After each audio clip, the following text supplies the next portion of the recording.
That third failure in a row, did you think, I need to pack this in? Never. Why not? I don't ever give up. I'd have to be dead or completely incapacitated. Really liking what you do, whatever area that you get into, given that even if you're the best, there's always a chance of failure. So I think it's important that you really like whatever you're doing. If you don't like it, life is too short. If you like what you're doing, you think about it even when you're not working. I mean, it's something that your mind is drawn to, and if you don't like it, you just really can't make it work, I think. So many people tried to talk me out of starting a rocket company. It was crazy. One good friend of mine collected a whole series of videos of rockets blowing up and made me watch those. He just didn't want me to lose all my money. We're doing these things that seem unlikely to succeed, and we've been fortunate, and at least thus far they have succeeded. Now is the time to take risk. You don't have kids. As you get older, your obligations increase. So and once you have a family, you start taking risk not just for yourself, but for your family as well. It gets much harder to do things that might not work out. So now is the time to do that before you have those obligations. So I would encourage you to take risks now. Do something bold. You won't regret it. How did you figure you were going to start a car company and be successful at it? Well, I didn't really think Tesla would be successful. I thought we would most likely fail. But I thought that we at least could address the false perception that people had that an electric car had to be ugly and slow and boring like a golf cart. But you say you didn't expect the company to be successful, then why try? If something's important enough, you should try, even if the probable outcome is failure. You focus on signal over noise. A lot of companies get confused. They spend money on things that don't actually make the product better.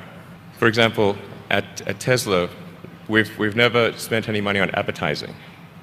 We put all of the money into R&D and manufacturing and design to try to make the car as good as possible. I think that's the way to go. For any given company, just can keep thinking about, are these efforts that people are expending, are they resulting in a better product or service? And if they're not, stop those efforts. When I interview someone to work at the companies, would be to ask them to tell me about the problems that they worked on and how they solved them. And if someone was really the person that solved it, they'll be able to answer multiple levels. They'll be able to go down to the brass tacks. And if they weren't, they'll get stuck. And then you can say, oh, this person was not really the person who solved it, because anyone who struggled hard with a problem never forgets it. If you're creating a company or if you're joining a company, the most important thing is to attract great people. So either join a group that's amazing, that you really respect, or if you're building a company, you've got to gather great people. I mean, all a company is a group of people that have gathered together to create a product or service. And so depending upon how talented and hardworking that group is, and the degree to which they are focused cohesively in a good direction, that will determine the success of the company. So do everything you can to gather great people if you're creating a company.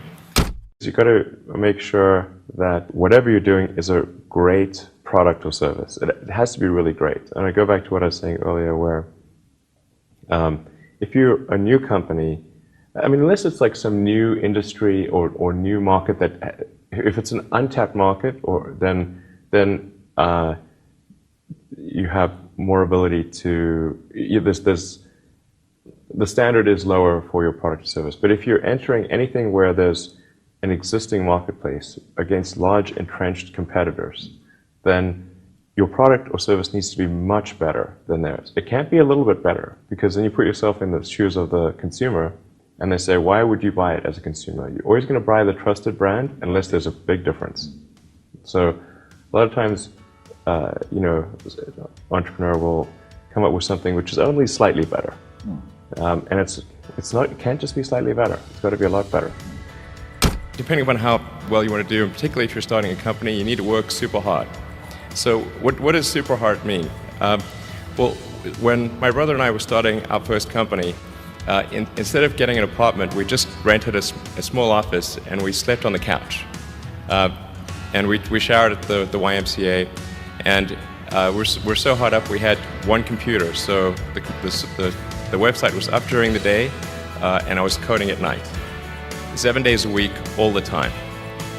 And I sort of briefly had a girlfriend in that period, and in order to be with me, she had to sleep in the office. So work hard, like, I mean, every waking hour. That's the thing I would say, particularly if you're starting a company. And I mean, if you do simple math, you say like, okay, if somebody else is working 50 hours and you're working 100, you'll get twice as much done in the course of a year as the other company.